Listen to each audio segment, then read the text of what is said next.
Le portail s'ouvrit comme une plaie dans le tissu du monde.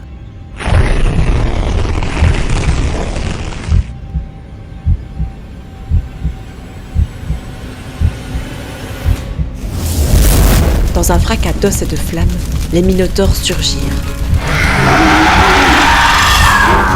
Cornes basses et gueules ouvertes, rugissant, hurlant, dans un vacarme infernal.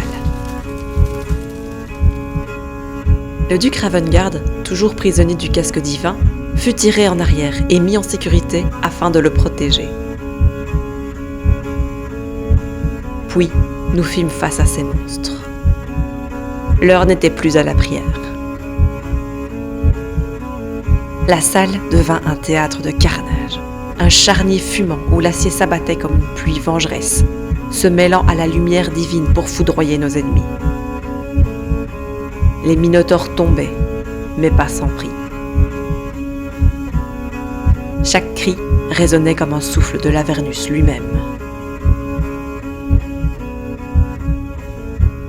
Et bien que l'issue de cet âpre combat fût notre victoire, il préleva sa dîme sur nous.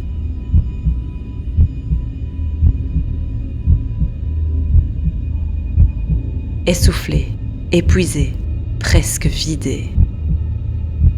Et pourtant, derrière nous, le portail palpitait encore comme un cœur qui refuse de mourir. Il nous fallait le fermer à tout prix, même au risque de sacrifier Ravengard. La question nous divisa. Aucune réponse ne semblait juste. Aucune ne paraissait suffisante. Il devait pourtant y avoir un moyen. Rivka, les yeux rivés sur le duc, chercha alors à comprendre la nature du lien entre le casque et ce plan démoniaque, en tentant de voir au-delà du voile. Et là, dans le flux tourmenté de magie et de malédiction, elle vit deux silhouettes, Baphomet et Thorn. Enfermés dans une dispute céleste et abyssale, leur voix résonnait à travers le duc possédé. Un duel sans lame, fait de hurlements. Baphomet appelait ses créatures par le portail béant. Thorn, lui, tendait une main comme pour saisir quelque chose. Vers quoi? Une lame? Une relique oubliée? Ou simplement un dernier acte de foi? Un appel désespéré à la justice divine peut-être? Timfréal, grâce à sa clairvoyance, mit au jour la vérité. Le duc n'était qu'un réceptacle. Ce n'était pas lui qui appelait les créatures, c'était le casque, un fanal sacrilège, un artefact dévié devenu un phare attirant l'enfer.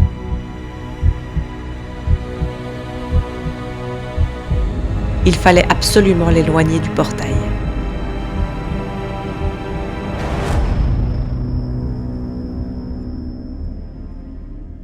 En battant en retraite, les armes lourdes et les âmes plus encore,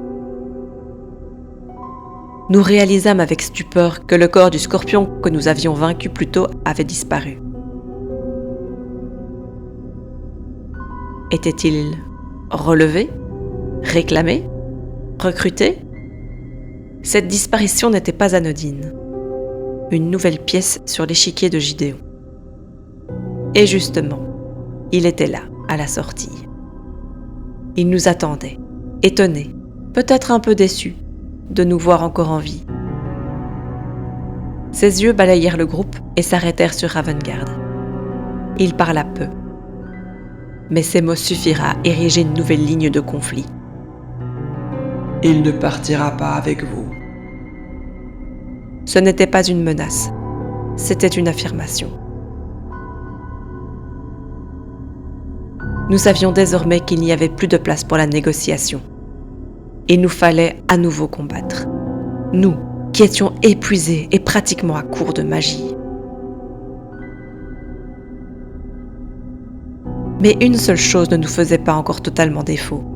Cette flamme infime, la volonté de vivre qui, même vacillante, refusait de s'éteindre.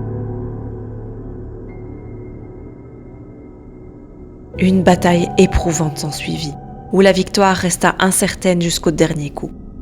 Aster et le Ragwen frôlèrent la mort. Mais nous ne pouvions mourir ici, pas comme ça, pas si proche du but. Et après avoir traversé cet enfer ensemble, nous savions à présent comment survivre. Nous avions appris à combattre ensemble. Nous savions où nous placer, comment nous couvrir les unes les autres. Le champ de bataille était devenu un langage. Et nous le maîtrisions à 5 voix.